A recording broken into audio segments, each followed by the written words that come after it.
ഉണ്ടാക്കും. കൃഷിക്കാർ ഒന്നുകിൽ കൂട്ടത്തോടെ ബംഗാളികൾ വന്നമാരെ എവിടേക്കും പോകണം, അല്ലെങ്കിൽ ആത്മഹത്യ ചെയ്യേണ്ടി വരും. അതിനെന്തെങ്കിലും ഒരു പരിഹാരം കാണണം. അന്ന് പ്രധാനമന്ത്രി വരുന്നതിന് മുമ്പ് അപ്പോൾ പറഞ്ഞു ഞാൻ ബന്ധപ്പെട്ടവരെ അറിയിക്കാവോ.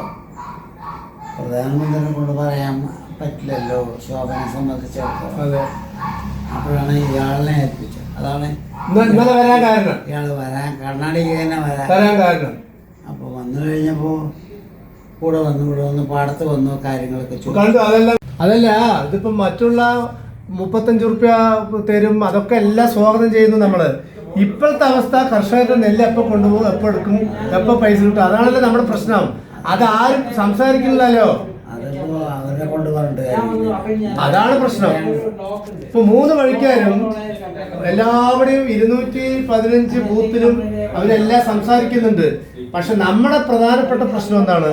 നമ്മുടെ നെല്ല് കൊണ്ടുപോകണം. എല്ലാ ദൈവം സഹായിച്ചിട്ട് ഇപ്രാവശ്യം എല്ലാവർക്കും നെല്ലുണ്ട്. 2500 മുതൽ 3000 കിലോ വരെ 1 ഏക്കർക്ക് കിട്ടിയിട്ടുണ്ട്. നമ്മുടെ പ്രശ്നം ഇപ്പൊ നെല്ല് എപ്പോൾ കൊണ്ടുപോകും? 25 അല്ല 35 40 3 പാർട്ടി വന്നാലും സർക്കാർ വന്നാലും അത് തരട്ടെ, നമുക്ക് സ്വാഗതം ചെയ്യാം.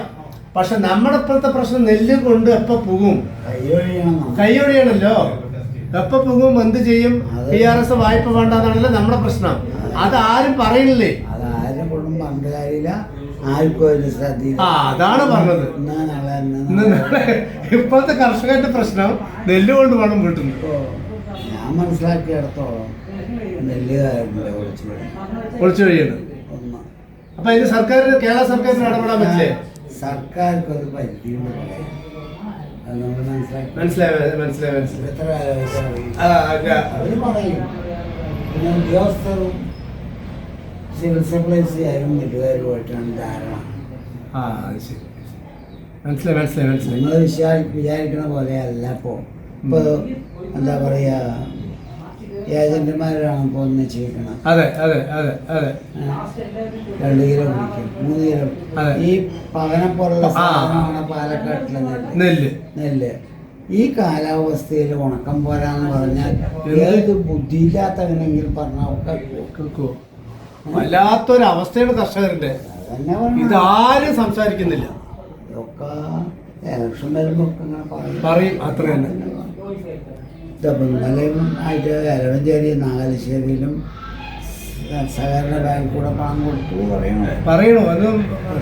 എന്താണെങ്കിലും ഇലക്ഷൻ കഴിഞ്ഞ് വിഷു കഴിഞ്ഞതിനകത്ത് എന്തെങ്കിലും നടക്കും. ഉദ്യോഗസ്ഥരും ഇല്ല, ആരുമില്ല. പിന്നെ ഇപ്പൊ വേറൊരു ഇതും കൂടി കർഷകരുടെ ഇടയിൽ പറ്റിയിട്ടുണ്ട്. മിനിമം 2200 കിലോ തന്നെ എടുക്കുന്നത്. ഇപ്പൊ 2500 കിലോ എടുക്കുന്നു പറഞ്ഞിട്ട് ഇപ്പൊ മൊത്തം സപ്ലൈക്കോ അറിഞ്ഞിട്ടേ ഇല്ല. ആ സംഭവം അറിഞ്ഞിട്ടില്ല. ഇത് മൊത്തം കർഷകരുടെ ഇടയിൽ ഒരു വ്യാപകമായിട്ട് 2500 കിലോ എടുക്കുന്നുള്ളത്.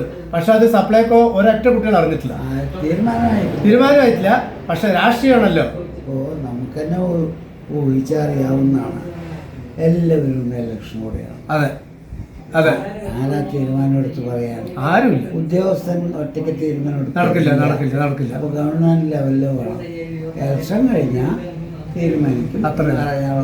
എടുക്കാതിരിക്കില്ല, എടുക്കും. എല്ലാം എടുക്കും. 2500 കൊടുത്താലും പിന്നെയും 500 കിലോവും. സ്റ്റാറ്റിസ്റ്റിക്സ് കുഴൽമന്നം ബ്ലോക്കിൽ വന്ന് എടുത്തു. അപ്പൊ എൻ്റെ വന്ന് എടുത്തു. അപ്പൊ 2500 മുതൽ 3000 കിലോ വരെ സ്റ്റാറ്റിസ്റ്റിക്സിൽ വന്നു. കുഴൽമന്നത്ത് വന്നു, മാത്തൂര് പഞ്ചായത്തിൽ വന്നു, നമ്മുടെ കൃഷി സ്ഥലത്ത് വന്ന് എടുത്തു. അപ്പൊ 2500 മുതൽ 3000 വരെ നെല്ലുണ്ട്. ഈ നെല്ലിന് തീരുമാനം ഉണ്ടാക്കാൻ ഇവരെന്നെ ഇരിക്കണം. പക്ഷെ എന്താ പറയുക, മെയ് മാസം 20-ാം തീയതി വരയ്ക്ക് ഈ ഭരണസമിതിക്ക് കാലാവധവും. മെയ് 20 വരെ കാലാവധി. അപ്പോൾ അതുവരെ അവർക്ക് കാവൽ മന്ത്രിസഭയാണ് തീരുമാനം എടുത്ത് പറയാം അതിൻ്റെ കാര്യത്തിൽ. അപ്പോൾ അത് ഇവർക്കിപ്പോഴത്തെ ഇലക്ഷൻ കഴിയാണ്ടെന്നും വരും. ഇതിന് പിന്നെ തിരിയുമില്ല, ഇതിന് സമയവുമില്ല. അതുകൊണ്ടാണ് വിഷയം. അത് കഴിഞ്ഞാൽ ശരിയാവും. എന്തായാലും ഒരു കർഷക എല്ലാവരും കൂടി, എല്ലാ സ്വതന്ത്ര കർഷകരെ കൂടിയിട്ട് ഒരു കർഷകർ സ്ഥാനാർത്ഥിനെ നിർത്തിയപ്പോൾ എല്ലാവരും കേന്ദ്രത്തിൽ അടക്കം വരാൻ തുടങ്ങി. അതുകൊണ്ടാണ് അങ്ങനെ തന്നെ അത് ശ്രദ്ധ വന്നു. അതാണ് എന്റെ സംഭവം. അതാണ് നമ്മുടെ വിജയം.